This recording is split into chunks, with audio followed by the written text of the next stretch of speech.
அப்படி ஸ்கொயர் வரையணும். ஆனா ஒரு ஒரு மனுஷனுக்கும் ஒரு ரூம் தனியா இருக்கணும். ஓகேவா? ஐயோ காப்பி அடிச்சிட்டியோ?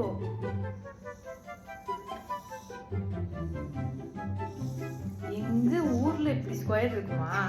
நான் என்ன சொன்னேன்? இப்ப ஒரே ஒரு ரூம்ல ஒரு மனுஷன் தான், இந்த ரூம்ல 2 பேர் இருக்காங்க பாரு.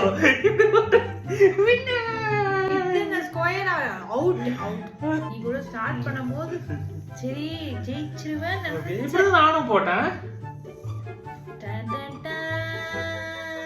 இது பேர் ஸ்கொயர் இல்லையா? அது நீ மனுஷன் அப்படி வந்திருக்க. ஆக்சுவலா ஓகே இப்படி வெச்சுக்கோ. அந்த மனுஷன் இங்க வந்திருக்கணும். ஓகேவா? இப்ப பாரு ஒரு ரூம்ல ஒரு மனுஷன் இருக்கான். இது ஸ்கொயர் தான சொன்னேன். இது பேர் ஸ்கொயர் இல்லையா? ஸ்கொயர் தான் அது. ஸ்கொயர் தான் அது. அது மனுஷன் இடிக்க கூடாதுன்னு நான் அப்படி வந்திருக்கேன். ஓகேவா? லூசா